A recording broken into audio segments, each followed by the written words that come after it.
Hi හැමෝම හොඳින් නැති කියලා හිතනවා. අපි අද යන්නේ සබරගමු පළාතේ උස්සම කඳ මුදුන වෙන ගොංගල කන්ද බලන්න තමයි යන්නේ. ඒ පරිසරයේ විඳින්නයි යන්නේ. ඉතින් දෙනියාය කිව්වහම ඒ සුන්දර පරිසරයේ විඳින්නත් වාසනාවක් තියෙන්න ඕනේ. අකුරැස්සේ ඉඳලා ගැටපොළ රජමහා විහාරය හරහා කොටපොළට ඇවිල්ලා දෙනියායට යන්න පුළුවන්. දෙනියායේ ඉඳලා කිලෝමීටර 38ක් විතර තියෙනවා මෙන්න මේ ගොංගල කන්දට. එතකොට දෙනියායට මෙහා 51 කණුව හන්දිය ගාවින් දකුණට හැරිලා කිලෝමීටර 10ක් විතර ඇතුළට තව එන්න ඕනේ මේ හරිය දෙනියාය මාදම්පේ පාර නැත්නම් ඇඹිලිපිටිය රත්නපුර පාරට තමයි මේක වැටෙන්නේ.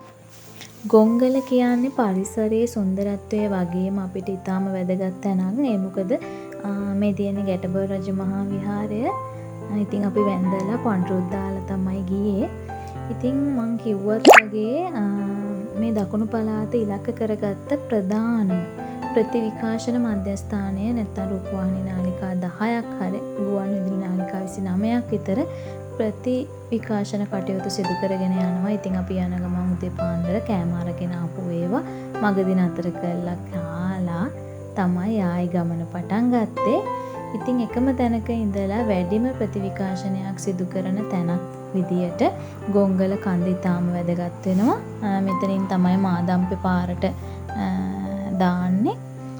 බලන්න හරිම ලස්සනයි. ඒ වගේම මේක අධි ආරක්ෂිත කලාපයක්. නේවි කැම්ප් එකකුත් තියෙනවා. සිංහරාජයට තමයි අයිති වෙන්නේ වැඩි කොටසක්ම. රක්ෂිතයට මායිම සිංහරාජ රක්ෂිතයට මායිම තමයි තියෙන්නේ. එතකොට සබරගම් පළාතේ රත්නපුර දිස්ත්‍රික්කයට තමයි අයිති වෙන්නේ.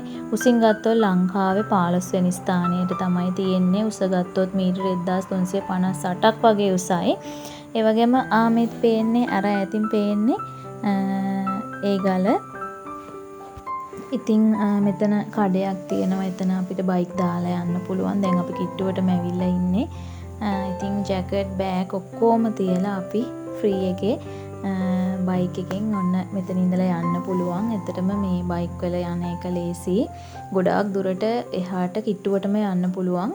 මේ වාහනවල ගියාම මග බැහැලා ගොඩාක් දුර පයින් යන්න වෙනවා. ඒක හන්ද අපිට ගොඩක්ම ලේසි වුණා බයික් එකෙන් ආවෙත් අපි ඒකයි. රක්වාන බුළුගල කඳු පන්තියට තමයි අයිති වෙන්නේ. පුත්තලමේ ඉඳලා හම්බන්තොට දක්වා මූදු සීමාවේ ආශ්‍රිත කාලගුණය හොයලා බලන්නත් පුළුවන් විදියට ඩොජර් යන්ත්‍ර ගෙනල්ලා හයි කරලා තියෙනවා. ඒ වුණාට අද මේ වෙනකොට ඒව විනාශ වෙලා තියෙනවා. එතකොට මේ දැන් මේ උනේ හෙක්ටයාර් 700ක් විතර තියෙන හේස්වත්ත ටී ෆැක්ටරි එක මතුරට වැවිලි සමාගම යටතේ තමයි ඒක පාලනය වෙන්නේ. හරිම සනීපයක් තමයි දැනෙන්නේ. ඒ පරිසරයේ ඔයාලත් අනිවාර්යෙන්ම මේ අත්දැකීම විඳ ගන්න ඕනේ. ඒ තරම් මාර සනීපයක් දැනෙන්නේ. හිතටත් එහෙමයි, ගතටත් එහෙමයි.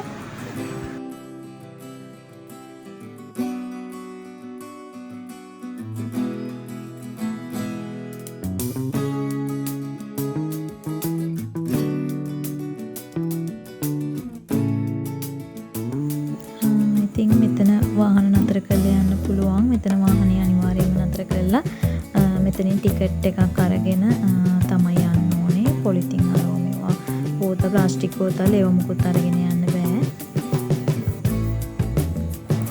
පාර ටිකක් අවුල්. ඉතින් වාහනවල ආවහම ටිකක් අමාරුයි යන්න.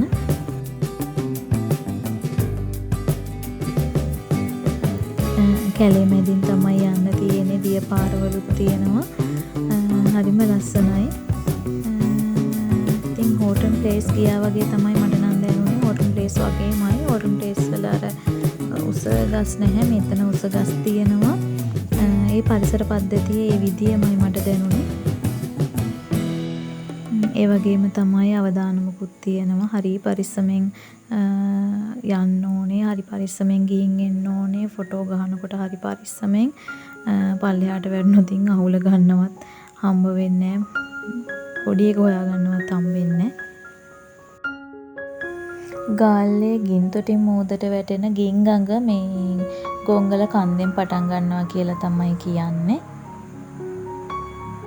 මේ ගොංගලට එතකොට මේ නම හැදිලා තියෙන්නේ හරකගේ මේ හිසක් ආකාරයට මේ තියෙන හන්දා තමයි කියලා කියන්නේ. ඒ වගේම ඒ කාලේ හරක් පට්ටි නිදහස් කරලා තිබුණලු ඒ හරියේ එහෙම කියලා තමයි කියන්නේ. ඉතින් sannivedana ශාස්ත්‍රයේ ගත්තොත් ඒකේ වැදගත්ම සම්දිස්ථානයක් තමයි මේ දෙනියාය ගෝංගල කියන සුන්දර පරිසරය. කූඩැල්ලොත් ඉන්නවා ළමයි.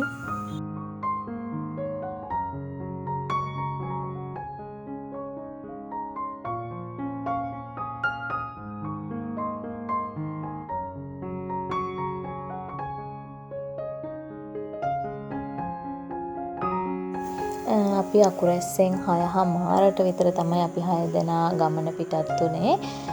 ඉතින් අපි කොමාරි ඒ දවසේ ගොංගල තමයි හිටියේ. ගොංගල ඉඳියා නෑවා. ඊට පස්සේ දවල්ට කාලා කොමාරි 5:00 වෙනකොට 7 වගේ වෙනකොට ගෙදරටත් ආවා.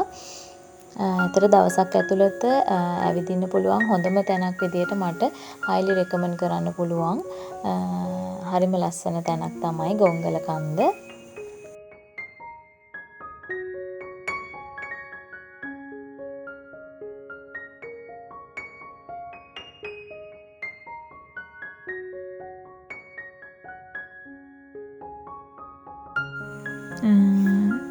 ගලාර මේ කීප තැනකින්ම යන්න පුළුවන්. එතකොට මේ කීප තැනක උසට තියෙන තැන් වලට යන්න පුළුවන්. ඉතින් හරිම පරිස්සමෙන් යන්න ඕනේ. හරිම ලස්සනයි.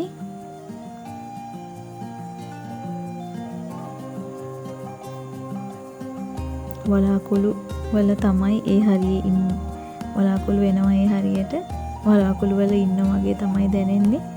අර පේනවනේ ඈත කට්ටිය ඉන්නවා. ගල එක එක ගල් උඩට නැගලා ඉන්නවා උස තැන් වලට. මේ පැත්තෙත් ඉන්නවර කොනේම අපිත් ගල් දෙකකට වගේ ගියා උඩටම.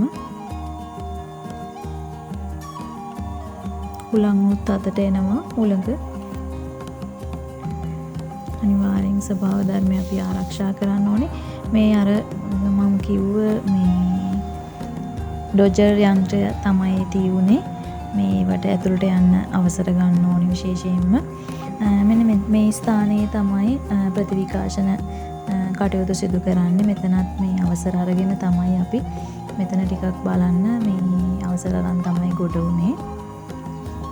ඊට පස්සේ අපි ඉතින් ඊට ටිකක් පල්ලෙහාට ඇවිල්ලා දොලෙන් නාලා අරම සීතලයි වතුර අර සිරිපාදේ සීත කඟුලේ වගේ වතුර. thank you very much මගේ වීඩියෝ එක බැලුවට. ඉතින් ඔයාලත් අනිවාර්යයෙන්ම ගොංගල ගිහින් එන්න.